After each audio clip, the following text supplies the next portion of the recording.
aí eu falava, mas eu preciso ser boa em números. Olha o discurso, eu preciso ser. E eu achava que eu não era por não ser a minha área de interesse. Então, obviamente, tudo que vem pra você que não é a sua área de interesse, o que você faz? Você vai lá, Repele. você vai repelindo, você vai repelindo, você vai repelindo. Eu achava que eu tinha que ser. E esse é um dos principais erros, né? Porque assim, a gente acha que a gente tem que ser bom em tudo. E na época, obviamente, assim, eu tinha lido o livro e ele falou assim, olha, não necessariamente você precisa ser bom em tudo. Obviamente você tem as suas áreas de interesse, mas se você tiver uma boa, ele não falou execução, mas se você for lá, tiver atitude, se mantiver ao lado dessas pessoas, obviamente, que têm atitude e que são melhores do que você, muitas das vezes isso te gera mais oportunidade de crescimento do que você, sei lá, o CDF, o Mega Blaster, planilheiro, desenhador de cenários, de indicadores de desempenho, não sei o que. Isso eu fiz assim. E tá perto de pessoas que são bons naquilo que você tem déficit não é nada de interesse, sim de estratégia de você trocar habilidades únicas, verdade ou não? E todo mundo tem a sua habilidade única.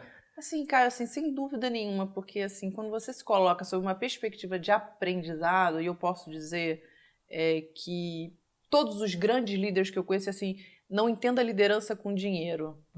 Sucesso não está atrelado a dinheiro, né? Assim, cada um tem a sua medida de sucesso. Todos eles, assim, eles sempre se colocam, assim, todos, né? Não é legal a gente generalizar assim, mas boa parte, eles se colocam numa perspectiva de aprendizado. Porque a partir do momento que você acha que você não tem que aprender mais, esquece. Ladeira. Esquece, porque você não vai conseguir ter humildade de ouvir a opinião do próximo. Já imaginou assim? Cara, vem uma geração totalmente plugada aí, enfim. Essa galera, eu adoro trabalhar com estagiário. Eu adoro. Assim, no máximo 22 anos. Porque eles me ensinam tanto. E eu não posso achar que é porque ele está começando a carreira dele, está fazendo o primeiro ou, sei lá, segundo estágio, que ele não tem capacidade de me ensinar. Porque sim, tem. Perfeito.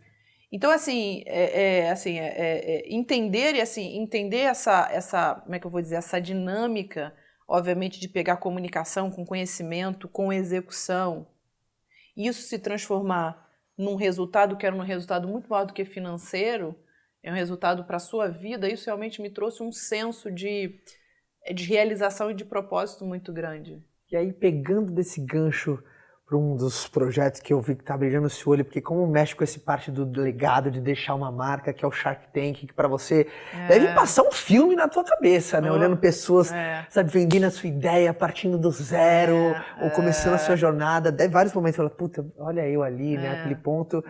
Às vezes, muito mais do que é de saber o que a gente tem que fazer, é saber o que a gente não tem que fazer. Qual você acha que é um grande calcanhar de Aquiles, cara? Um pecado mortal dentro dos empreendedores, um que vem na sua cabeça. Primeiro pecado mortal é você achar que você tem um negócio do século.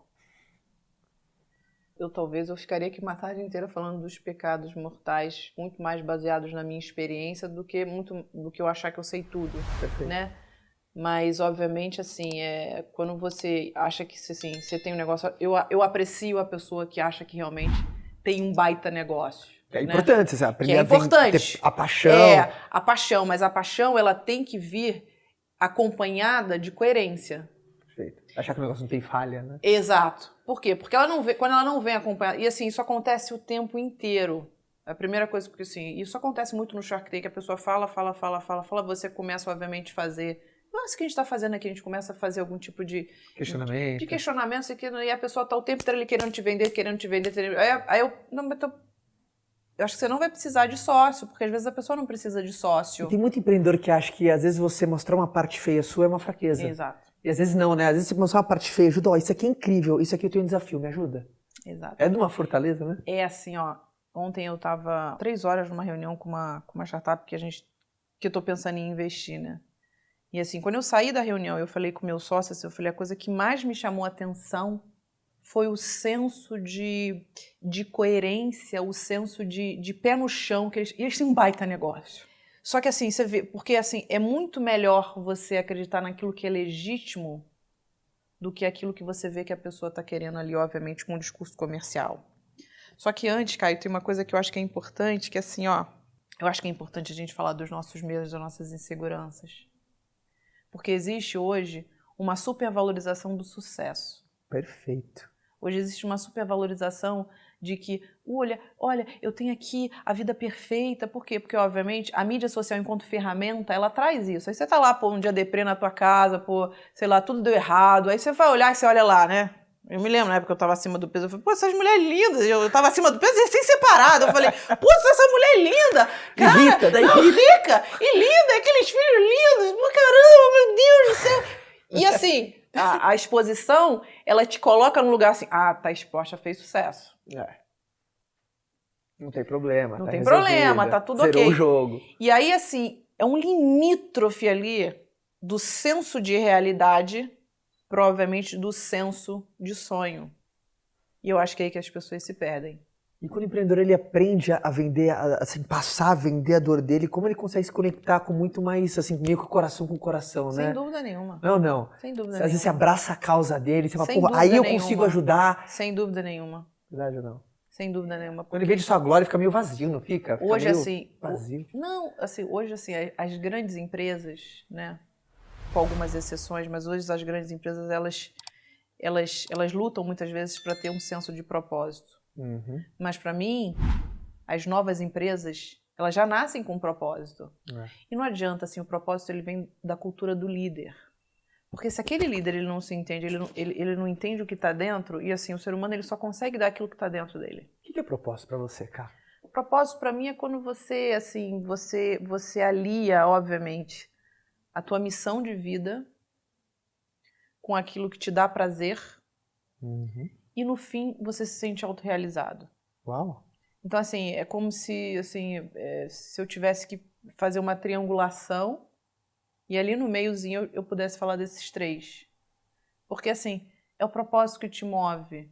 E eu posso te dizer, assim, que como investidora, eu vejo muitos empreendedores e empreendedoras achando que ter uma startup é ter a próxima banda. Você recebe investimento, nossa, você é o rei. Mas aquilo ali é o início do início do início do início. Entende? Assim, eu falo, assim, tem uma visão, a gente estava falando sobre, tem uma visão romantizada do empreendedorismo, que obviamente, assim, eu faço um esforço enorme para desconstruir um pouco isso, porque assim, o dia a dia não é isso. É solitário, é difícil. É solitário, é você, assim, aprender a lidar com as frustrações. Uhum. Expectativa. É isso tudo, porque assim, hoje você tem o culto, e aí a gente falou dessa coisa de cultuar a pessoa, de faz sucesso, o Mark Zuckerberg da vida, o Steve Jobs. E eu faço isso, eu não estou dizendo assim, porque essas pessoas, elas são, assim, 0,000, são exceção. É verdade. E aí você nasce para você querer ser aquele próximo cara, porque você só tá olhando a linha de sucesso dele. Uhum. Mas você não entende todas as renúncias que ele teve por trás, assim, para poder chegar onde ele chegou, assim. Isso independe de dinheiro, no final das contas. Né? Porque tem muito aquela coisa, né, que você nasce, assim, foi aquilo que a gente falou, assim, no meio aqui do papo, falando, não, eu tenho que ser boa, não, mas eu tenho que parecer que eu sou boa. Não, eu não sou. Sabe, assim, não tem todas as respostas. E eu continuo não tendo. Falar não sei, sabe? É importante. Não, assim, não sei, assim, às vezes, assim, e assim, quanto foi isso importante, assim, para minha carreira, e principalmente para fazer investimento, porque, assim, eu não posso olhar para uma empreendedora e para um empreendedor, assim, eu posso achar que ele sabe todas as respostas, porque ele não tem como saber, quando nunca. É verdade. Da mesma forma que o investidor também não sabe. É verdade. Sabe? E aí isso te coloca numa perspectiva, assim, de...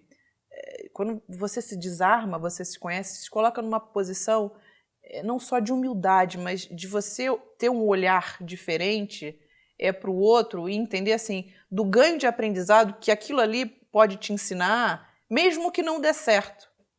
Porque o dar certo e errado é uma coisa muito subjetiva.